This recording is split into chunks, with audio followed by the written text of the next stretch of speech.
Good afternoon, everyone, and a very warm welcome to this session on building trust through transparency. Welcome to those of you joining online as well, and everyone here in the hall. Thanks for coming. I'm Bronwyn Maddox. I'm director of Chatham House, which is a think tank based in London of about 200 people, more than 100 years old, set up in that passion after the First World War, of that spirit of never again. Can we bring discussion to some of the world's most serious problems? And we are the authors of the Chatham House Rule. And I can explain to anyone afterwards what that is, but this session is not under the Chatham House Rule. We are going to have a very transparent and open session to discuss what I think is the perfect Davos topic. It brings together governments, it brings together businesses, citizens, consumers, and it is disposed from the start to regard transparency as the solution to many problems. So we're going to have that discussion. I've got a great panel here, but I also, like my panel, will be very interested in your thoughts and your questions, which we will come to. My panel, terrific. From the end, François Valérien, Chair of Transparency International Germany. From Japan, Minister Kono Taro, who's the Minister for Digital Transformation of Japan. Helena Laurent, Director General of Consumers International in Switzerland, and Michael Miebach, Chief Executive Officer of MasterCard USA. Well, thank you all again very, very much.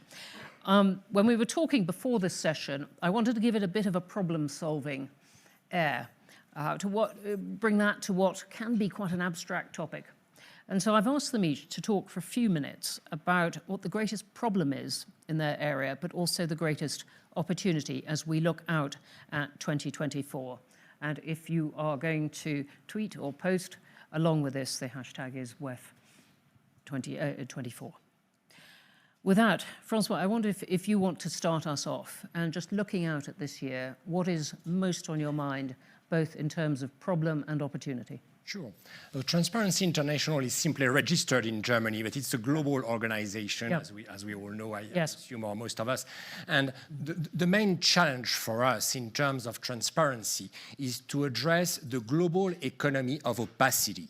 There is a global economy of opacity and corruption, which encompasses the small bribes being paid in many countries and the massive financial flows which are invested in Switzerland, in France, in Germany, in the UK, in the US, in various northern countries.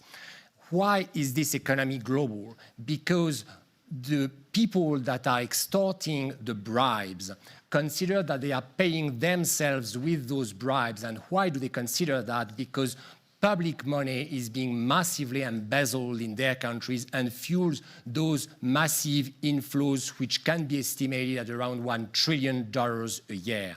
So that's an economy that's, to the difference of the legitimate economy, is not serving common good, it is harming common good. Now, the challenge that we have is that confronted with this global economy of opacity, we have a politically fragmented world. We have a heterogeneous situation of many governments, many judiciary systems, and the opportunity is that we now have more and more a global civil society made of many different national civil societies which can fight for enforcement of the anti-corruption laws in order to defeat this global economy of corruption.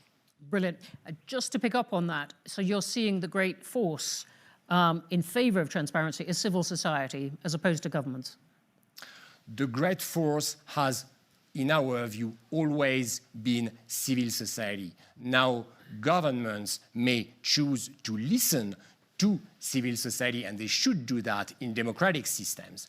And there are governments that are well-intended and are also genuine in fighting corruption. Others, unfortunately, most of them are not that much interested in fighting corruption when they are not outwardly corrupt themselves. Thank you very much indeed. Minister, how does 2024 seem to you? Thank you. Well, some people think it's a comedy to have a Japanese politician today sitting in this session building trust through transparency because there is a big political scandal going on in Japan. Just about 100 members of the parliament didn't declare political funding, and prosecutors are going into deep. Well, all you had to do was to make a report of the fundraising, and then in Japan, political contribution is tax-free. So it's a quite bad timing for a Japanese politician sitting here talking about transparency. But transparency leads to a trust. And for the government, trust is a source of power.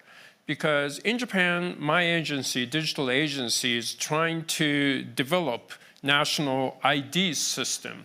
National ID system to connect your personal information to one number. And there are some people who oppose to the idea of national ID because it would lead to create a big brother watching over you. So having trust from the people to the government will not misuse your information, is itself is a big power of the government. But when politicians doing things to destroy the trust for the politician or for the government, well, it's quite a bad idea. So transparency for the government or transparency for who has the power is very important, and you have to go transparent. And by doing it, you get some source of power to implement things. So, well, we are learning from our experience right now.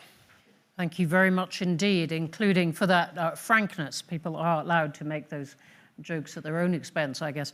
But you've taken us right into the heart of it, both about transparency as a source of power and the inconvenient truth, if I can put it that way, that sometimes if there are bad things to bring out, transparency can come with an immediate cost. Helena. So we come at it from another viewpoint, which is how transparency helps with your consumer rights. And so that's access to essential goods and services, that's safety, that's protection of vulnerable consumers, economic choice, and then redress sustainable consumption patterns. And so it's a very important set of things which now transparency is impacting. I think for us, this is about not just, can I pick up a product and can I recycle this, or is it sustainable, or am I living up to my sustainability values? That's one level. There's another piece that is about how your data is shared, how it's used, the way in which the systems address harms that you experience in the marketplace, and then how new technologies are built with these rights in mind. And 2024, I hope we make progress on all four of those levels, and I think you can see pathways through. Thank you very much indeed. Michael. So when it comes to the relationship of trust and transparency, transparency is the answer to building trust. When you look at the digital economy, which is what MasterCard is focusing on, it's the way we grow and build our business is to create a digital economy that works for everybody and everybody participates in. If they don't trust technology, then that's not going to happen. So that's the fundamental challenge that we face. And then if you break this down and say, what are some of the biggest concerns? Helena actually just mentioned some of them. There's 3.5 billion people out there that will somehow use a MasterCard payment credential. And if they don't know how their data is being used, then they might feel very uncomfortable. They wouldn't use it at all. That is highly problematic. So I think data usage is one of the most fundamental questions. And if you think about a whole set of emerging technologies that we've all talking about here in Davos over the years, digital assets a couple of years ago, AI this year ago, it comes down to one fundamental thing: where does the data come from, and what is it used for, and how's the access to the data being protected? Those are things that if the private sector We heard from Minister Kohner earlier, if the private sector doesn't step forward and say, here's what I'm doing, then that's a big problem. So that's on the challenge side. We got to get that data piece right. There's a whole set of other issues around it, digital fragmentation, or one that is maybe even the bigger issue, and that is the inclusion issue. If I am excluded from using technology, I'm about the last person to trust it. So the question of financial inclusion is central to trust as well. Now, the opportunity side of things, as I look in 2024, and I would have given you the same answer in 23 and 22 and so forth, is that the digital economy in itself is the best answer to building transparency. Because for sure, a data trail can help with transparency, a cash trail cannot. Government payments, for example, if the government can say, well, here's who we paid, and there's an actual digital identity that shows, okay, the person receiving the money is the person that they claim to be, then you're in a much better space, which is some of the things that many governments around the world are currently pursuing. So digital economy itself is facing part of the problems, but it's also the answer if done right. Thank you. So you've taken us quite quickly to a point of optimism, which I want to explore, because we're having this conversation now out of a sense of urgency that the kind of surveys that Davos and many others conduct, trust in many institutions, including government, has been shaken in a lot of countries. On the other hand, as we've just been discussing, ways of bringing about transparency are proliferating. And Francois, I wanted to go back to the beginning. How much of a problem do you find that opacity you were describing at the beginning? And you were describing something that obviously is a huge frustration to international governance, of whether it's individuals or countries hiding away money and so on. Do you feel that that is still a real option, or that these the new technology, that the harsh light of where data is coming from, where money is coming from, that is forcing a spotlight on these things? Well, it is clear that we have an opportunity with new technologies and with digital technologies. Now, I think, and we think at Transparency International, that this opportunity was largely missed during the health crisis. There was a massive opportunity to really disclose all the public purchases, the public tenders, and we now have the digital tools to do that. And to the contrary, what was done was, under the pretext of emergency, to conclude rapidly contracts with friends and people who are not really qualified. So we have the digital tools to publish, to be transparent. The governments have those tools. They even have the tools to do what we call the executive and legislative footprint, which is to be able to publish all documents that have led to a law or to an executive decision. So that exists. That's for the governments. And now for civil society organizations, we also have simple apps on the cell phones that allow a lot of people in many countries to report cases of corruption. And our Transparency International chapters are promoting those apps or tools. And if we move to something more sophisticated, big data, artificial intelligence, it helps a number of civil society organizations to identify corruption patterns and also to identify conflicts of interest, and we are working on that in Mexico, in the Baltic countries. Now, digital tools may also help the corrupt. So that's something that we have to be very careful about. Cryptocurrencies markets are helping corrupt people to move money from a country to another one. Not all cryptocurrencies markets, but some of them are so opaque, so non-transparent, that it is now extremely easy to move rubles in Moscow to pounds in London within one afternoon. So it's much more efficient than the Bermuda or British Virgin Islands or the Cayman Islands. Much more efficient, much more opaque. So that's the issue that we have also with digital tools.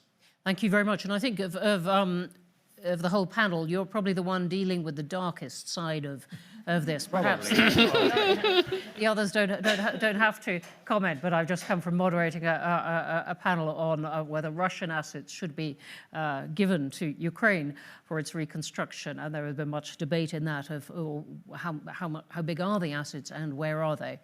There were answers, but you can look back at the live stream of that one for that. But so, Minister, perhaps taking us back into a more optimistic state, we're all of us immediately talking about technology in improving transparency. And I'm thinking of an experience I've had in India recently, which many people have had, of the apps now very widespread on people's phones, just getting benefits or payments straight from the state, not needing a bank or credit card company.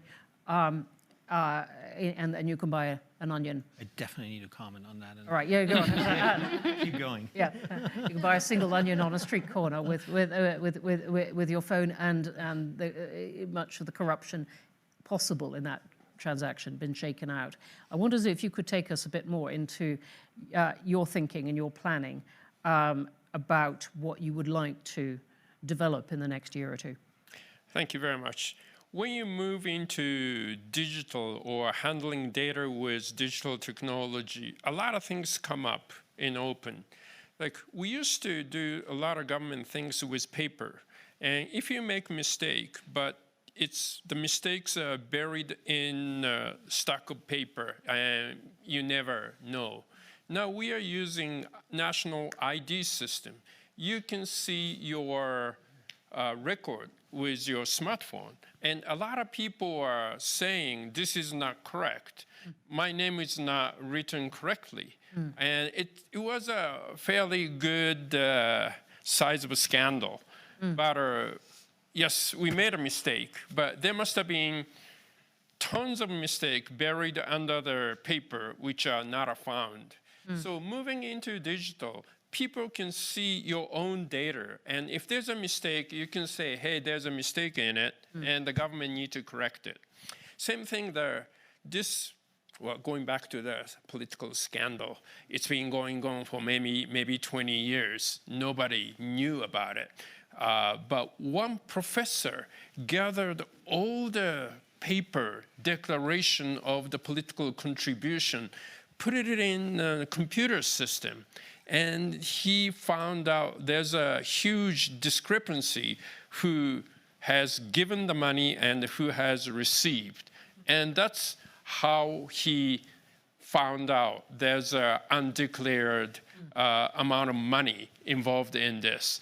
If it was done by digital transfer of money, it's right there in front of you. So it wouldn't take 20 years. It will probably take 20 hours to find out there's something wrong going on. So it'll be good to move data onto digital, so you can actually process your data and find out if there's any mistakes or if there's any discrepancy. So we are encouraging to move things onto digital, your personal health record, or your political contribution, your tax returns. If everything can be done digitally, you can identify there's mistakes about yourself. And the scholars could find out a lot of information by processing digital data. So right now, we're still using fax machine in Japan. We're still using floppy disks in Japan. We're still using color film in the government business, but we are getting rid of those things and do things digitally. So that would increase the transparency. And how do you make citizens comfortable with putting their data on and trust this? And I'm thinking, as you were talking, of the scandal in the UK at the moment over the post office masters. I don't know if anyone has followed this, been called the biggest miscarriage of justice in Britain for a very long time.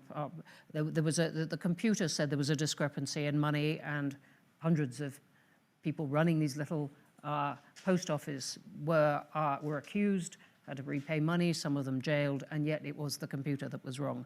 And it hasn't done a great deal, I would say, for the population's trust in computers in the UK right at this point? Well, it's a lot easier said than done. There are a lot of people who are not happy with new digital system. I'll give you one example of national health insurance. All you have to do previously, you have a little health insurance card, which is on the paper, and you give it to the hospital. You show it to the hospital, and that's it.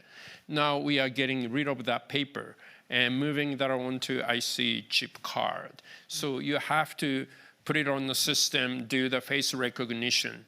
And a lot of people don't want to do it because it's not convenient and they are not sure what the hell is going on behind the machine. So we have to show them what this new system can do. You can see all your health record, going back, or you can see all your drugs that has been prescribed. And when you're doing tax return, you don't have to get a receipt from the hospital. It's done on a computer like that. So if the system is convenient, people are more willing to use it. Then there's a issue of trust. Okay, maybe it's convenient, but it's gathering all the data, and how do I know if the government or hospital or whatever are not misusing my information? Or if all the information are gathered in one place, what if it's leaked? How do we protect leakage? Or once information is leaked, how can we fix the situation? So building trust is one issue, and making things more convenient is another. So right now, the trust for the government is not as high as some Scandinavian country. We are struggling, but things are getting a lot more easier, a lot more convenient. So more people are using it, and we are just trying to rebuild our trust among the taxpayers, consumers. Really interesting. Michael, can I come to you at this point, and then I'm going to swing around with a whole load of other consumer-orientated questions. But first place, you wanted to come back Right. on the point about Right. I was describing the Indian app, but also I wanted your sense of people's trust in this, and whether the pandemic has what it has done to that sense of trust. Right. So first of all, what I wanted to react to, two things. The comment about here is the UPI app that works really well in India, I think that's spot on. It's solved quite a significant financial inclusion challenge. And I earlier said, you're not going to trust the system if you're not included. So that's true. But I want to make sure for the sake of the audience that the point of here's the government solving an issue that has not been effectively solved by anybody else yet, which was financial inclusion in India, does not mean that it is a good, trusted, and the best version of a digital economy if it's only the public sector. Because there's checks and balances between private and public balance, and I think, therefore, you would want a situation where there is always competition to make sure that in the end the consumer gets the best solution and can choose what they trust. To your point, in the end, the best thing is what they will go for, what they will feel comfortable with. So that's what I wanted to react on. But you also used the word credit card company. We're a payment technology company, so I just wanted to make sure that is for the record, since we're not Chatham House rules. All right. So the question on trust in the digital economy post-COVID. It's an interesting one. We've done plenty of studies to understand what drives trust in digital solutions. And one big thing is habits.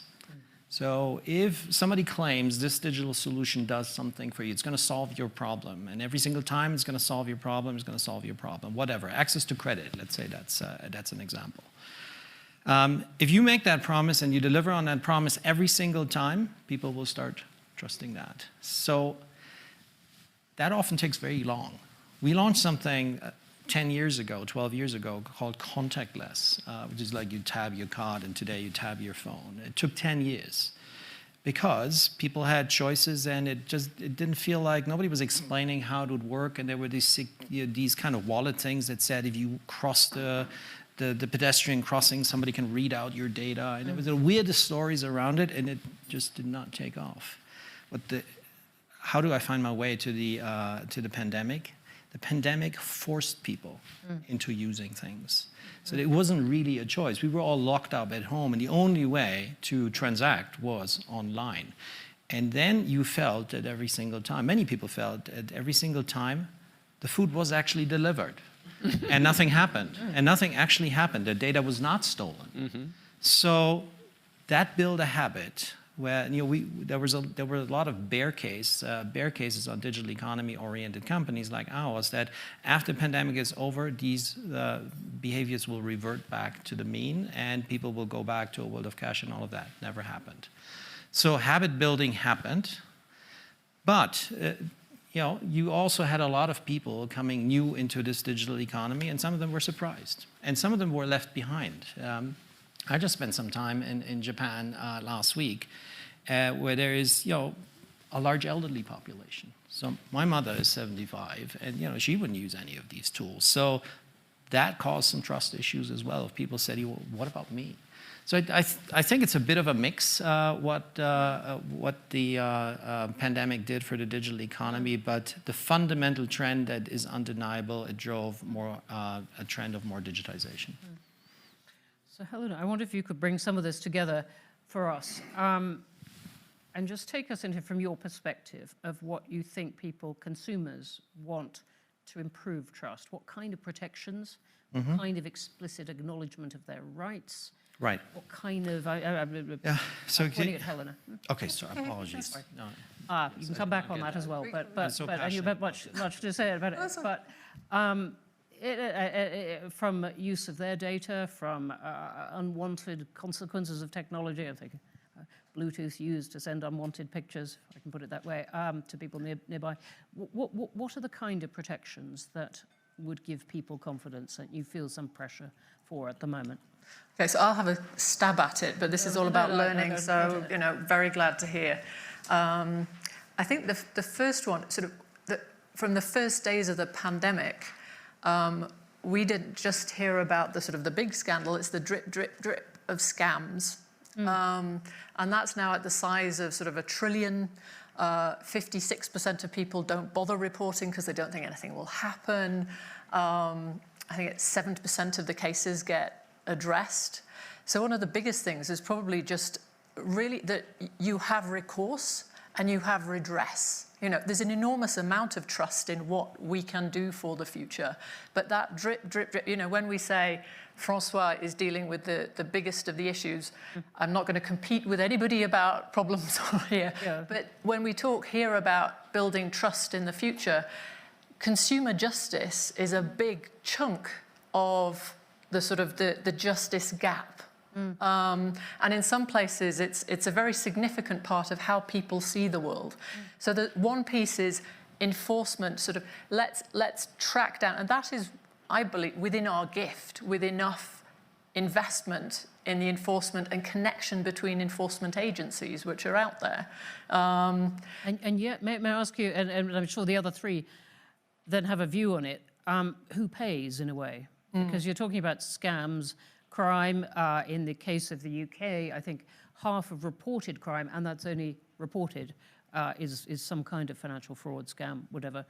It doesn't mean it all gets investigated. So if money is missing, does it fall on the financial institution, on the government? The consumer gets stung with it. That there is, so you're talking about redress, and yet I think it probably depends on where, but that lack of that gap is probably one we can fill.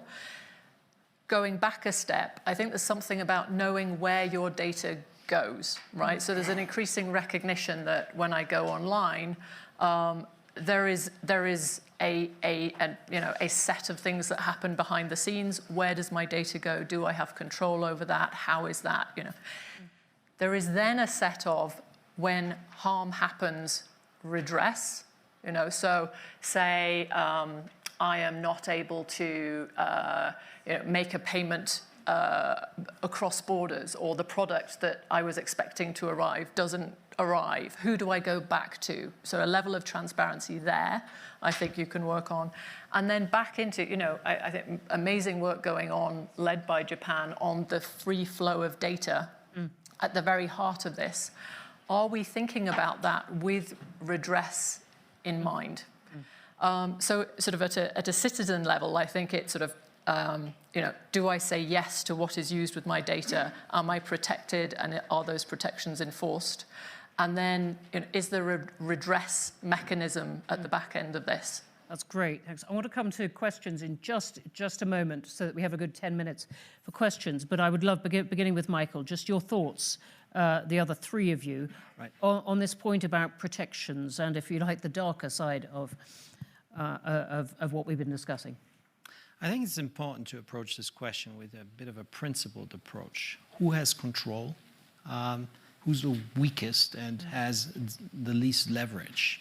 So if you think in the world of payments, what are some of the most frequent issues that cause loss and financial loss and pain and all sorts of other issues? Fraud. And it's oftentimes payment fraud. The way we look at this is in the card-based ecosystem, which we are a party of, but financial institutions and shops in which you pay and all of that, everybody has a play in there. And if you get a MasterCard license, it is your task to ensure that the consumer payment is protected. So we do part of that, but everybody else needs to do their part, otherwise the ecosystem doesn't work. So if a bank does not invest in fraud management, the liability is on them. If the bank invests to the standard that we prescribe, but the merchant that you actually walk into and want to buy something, if the data leakage or the fraud happens on their end, then they pay. So that the consumer in the end does not pay because they don't have leverage. It's zero liability for the consumer. So that logic, I think, is a pretty good approach to say, okay, you're the weakest link, you can't actually do anything, but everybody else that actually benefits from this and has the means, it should be their damn job to do it. Interesting. Mr. Kona. Yes. Our digital agency, together with other countries' digital agency, we are issuing the security by design, security by default. Security by default mean, when you get something, some software, when you make it up and running, you don't need to do difficult things. By just, running a system, you're protected.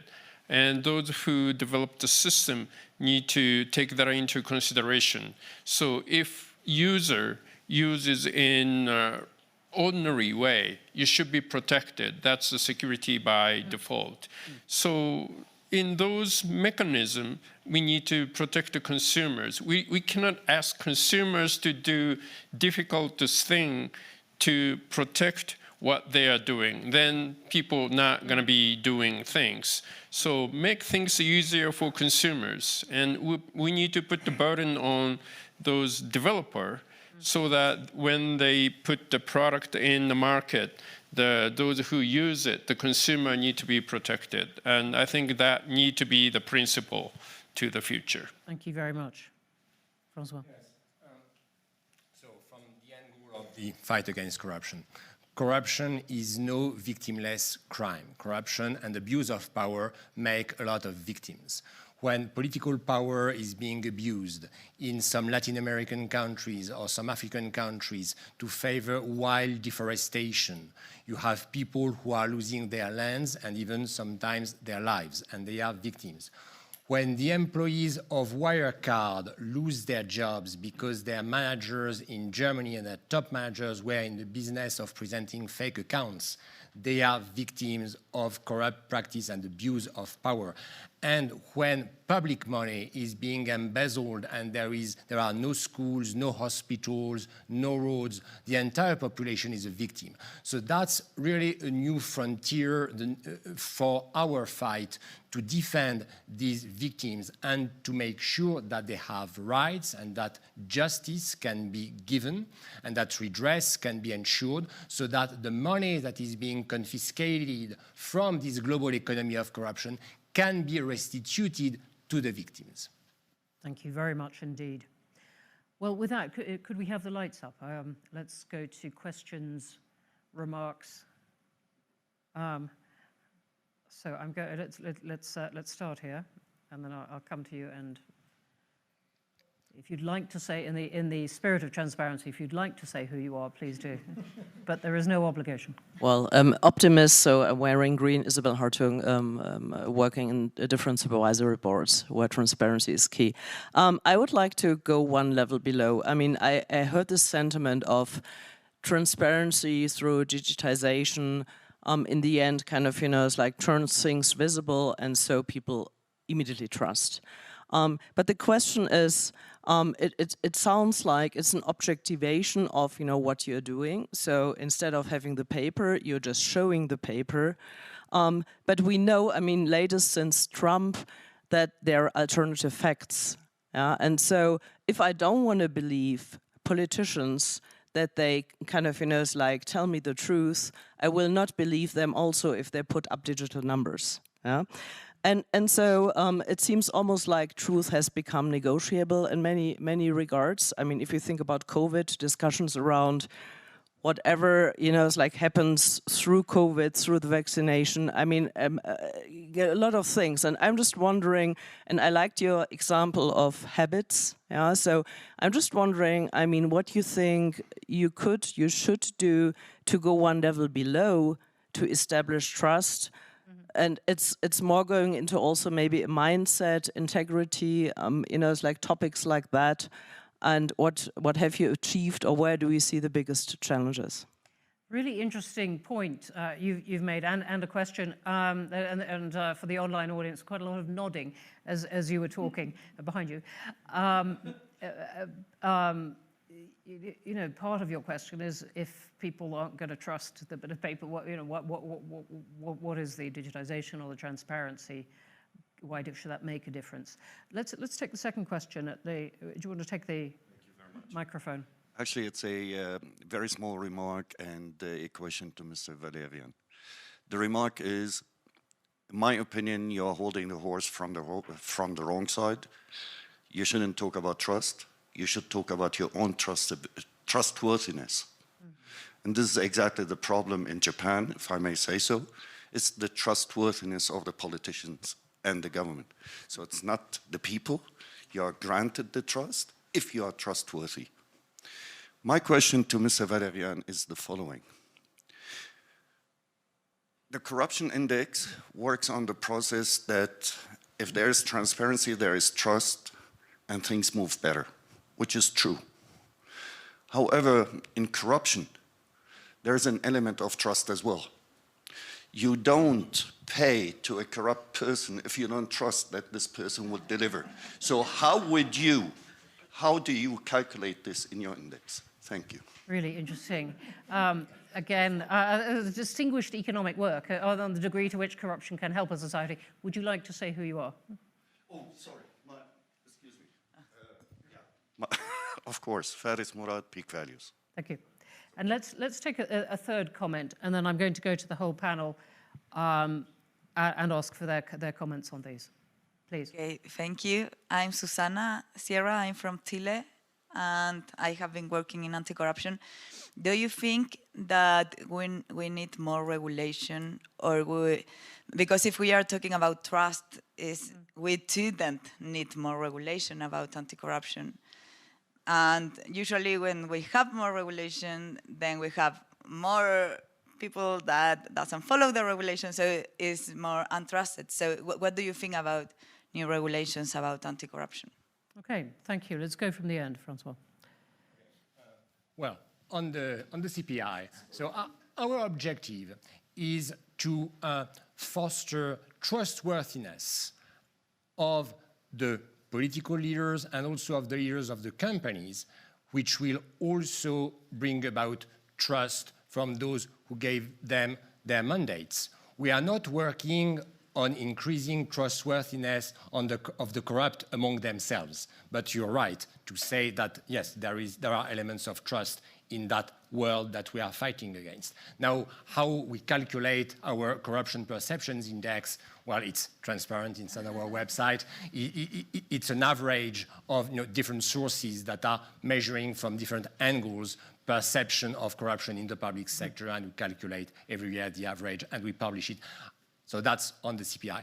I would like to talk about what you said about disinformation, fake news. It is clear that we've seen that amount of disinformation considerably increase over the past years, and it is allowed by lack of trust, obviously, because the information that we have, if I believe that there was a Second World War, whereas I was born after, it is because I trusted the books, my parents, a lot of people. So all our knowledge is based on trust. So, but how do we strengthen trust? First of all, by ethical behavior. So I fully agree with you. Even before transparency, we need to have ethical leaders, not only leaders that are encouraging nice narratives held in Davos or elsewhere. No, we need them to be truly ethical. And the way for the people to check that they are ethical, it is disclosure, not transparency for the sake of transparency, but as you were saying, that politicians disclose political and campaign financing and their sources of revenue and assets. So that's one element. Also to know the beneficial owners of legal entities and so on and so forth. Francois, thank you very much. We have only three minutes left. Minister Kono. Yeah, I think there are two ways to increase the trustworthiness of the politician or the government. One is you live very straightforward, you do everything correct, and there's no mistakes you make. And then people would trust you are the right person, or you are a very trustworthy person. The other way, if you look back to history, there are some politicians who did something not trustworthy, but did the right thing for the country. The economy is going up, or like Winston Churchill, beat a Nazi and bring the UK back to where they are, or things like that. So there are two ways of living the right, trustworthy thing, or doing things right. But in digital society, I think people are more concerned with your personal data. And I think the politician or the government need to live very straightforward way. Plus, you need to do things right. And that's the only way to increase the trustworthiness of the government or politician. All right, thank you. Helena and Michael, you've each got a bit less than a minute because I need 20 seconds at the end. As part of the trustworthiness equation, right? Transparency helps with the sort of the credibility part, reliability, but there's also, of course, the self-interest aspect of this. So here, completely agree with you, it's about trustworthiness. Transparency is part of that. We see this as part of then, to end on a positive note, how do you build a duty of care towards people? Because this is not just a static thing, right? We are trying to go through an energy transition. We're trying to go through an access and inequality transition to a marketplace for people that is going to be significantly better. We hope that's where the difference is between the corrupt leader and the person who helps with hope for the future, which is part of trust. That was quick. Right, I want to comment on your point. So the excellent point, second layer question, is what you're looking at actually trustworthy to start with?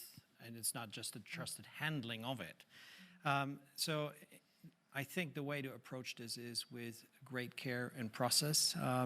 Data lineage, where does it come from? What are the checkpoints? And you just make sure that your data ecosystem is always having a full audit trail. In social media, that's really hard to do. In the world of artificial intelligence, it's going to be really hard to do. In the world of the digital economy, it's also hard to do, I have to say, but if you do it well, it can be well controlled. So I think something we have to watch out for as more data sources come in, and they might not be true.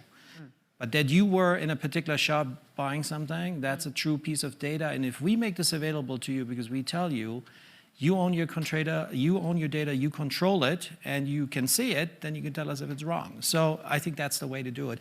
Thank you. Will you forgive me, because we're going to have to finish in 17 seconds. And so in 15 seconds, I will say that we have, and sorry, mingle afterwards. We have hit the heights of opportunity, if you like. We have managed to discuss, indeed, some of the problems. We haven't managed to get into the question of what do people really want, and we haven't in this year of elections even mentioned the words Donald Trump, which to me hang over this, and not as a quick riposte to this, but as a, supposing people in this year of elections don't vote for the things that we have been urging them to vote for here. All that to be maybe discussed at Davos next year. But with that, we must stop. So could you join me in thanking the panel? Thank you for your questions.